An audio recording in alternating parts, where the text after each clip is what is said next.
This session is based on the detailed explanation part 1 of chapter number 7, Vistas, Evans Tries an O-Level by Colin Dexter. About the author, Norman Colin Dexter, who had a lifespan from September 1930 to March 2017, was an English crime writer known for his Inspector Morse series of novels, which were written between 1975 and 1999, and these novels were adapted as a television series later on. Story introduction. The theme of the story is a clever escape planned by a convict named Evans on the pretense of taking a language examination in prison. The story also brings to light that one should not underestimate one's opponent. Further, the story tells us about the kind of relationship that exists between criminals and prison authorities.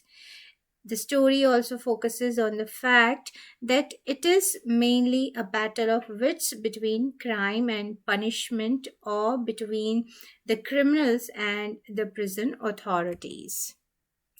Here are the main characters: the secretary of the examination board, the governor of HM Prison, Oxford, James Roderick Evans, a prisoner, Mr. Jackson, a prison officer, Reverend S. McLeary, an invigilator, Mr. Carter, detective superintendent, Mr. Bell, detective chief inspector. And there is one another character, Stephens, who is junior prison officer. So here we start the story, and so we know that the story Evans Tries an O-Level is about a cunning prisoner, Evans, who makes a plan to escape from the prison on the very day of his German language O-Level examination. The jail authorities, on the other hand, are ready to cover up any sort of risk. So let's see, will Evans be able to succeed in his plan of escape? So it was in the month of March, the secretary of the examination board received a call from Oxford Prison. He said that it was a strange request, but they wanted to help the person named Evans. He also confirmed that there was just one person, as he had said. The governor of the Oxford Prison confirmed that there was only one person for the examination named Evans, and the name of the examination was O-Level German language examination. He also told him that Evans has started taking night classes in O-Level of German language last September, and he was interested in achieving educational qualification. The secretary asked whether Evans was good at his studies or not. The governor replied that he was the only one who attended classes, so we can infer that he received individual tuition for the said course. Taking such a class outside the prison would have cost him a lot of money otherwise. And then, on hearing this, the secretary agreed, and he decided to give him a chance. The governor appreciated him for his decision and also asked about the whole process.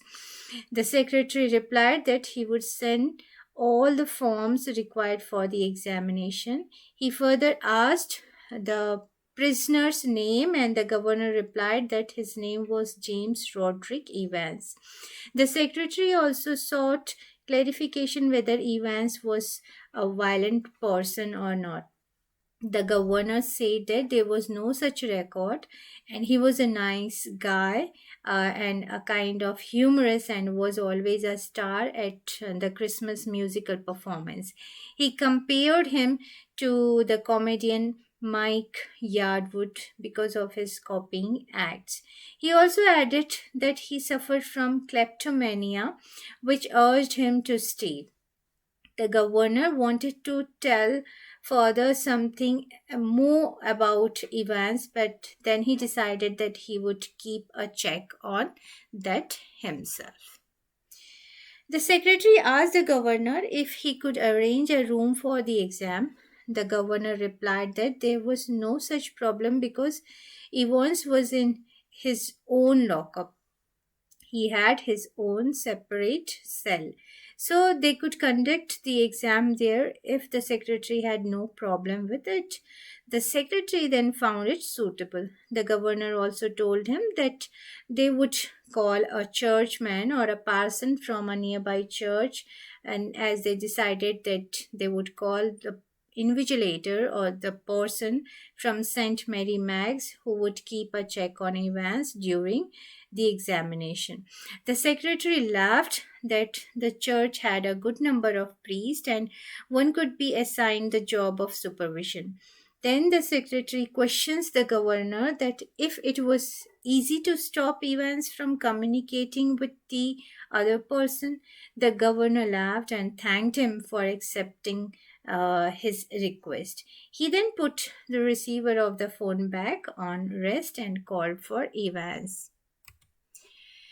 Then Evans had escaped from prison thrice. Here we get an introduction of Evans, and due to the recent unrest in the highly guarded areas of the north, he would not be allowed to be present at the governor's residence in Oxford. The governor did not want to be disgraced by Evans. Evans was not a burden, but his presence was very much uncomfortable and irritating. The governor planned to supervise him personally when he visited Oxford, and it was possible that Evans was actually interested in adding up to his qualification by learning German. On the 7th of June, Monday at 8:30 p.m., the German teacher shook hands with Evans at the high security recreational block which was across the D wing. He wished him good luck in German language, but Evans could not understand it. Later, Evans realized it and thanked the teacher. The teacher commented that Evans was not prepared and did not even have the slightest chance to pass the exam. Evans said that it was possible that he cleared the exam and would surprise everyone with his performance. The next morning at 8:30, Evans was visited by two men, and these two men were the prison officers. He tugged his dirty string vest into his dirty trousers and stood up from his bed that was attached to a wall.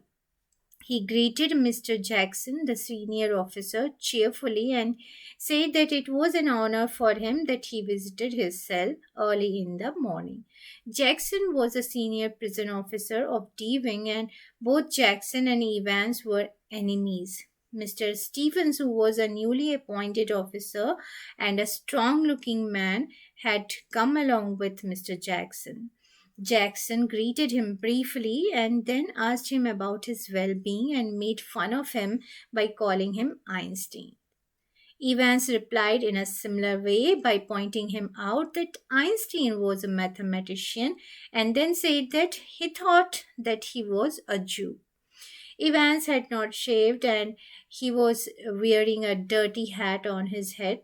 He asked Jackson to excuse him as he was going to shave when both of them entered his cell.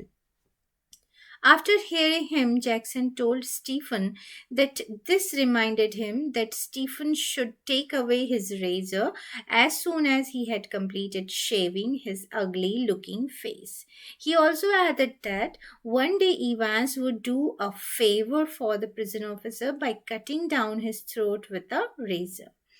Evans gave a thoughtful look at his strict supervisor, who had medals from the Second World War lined up on the left side of his blazer on the breast pocket.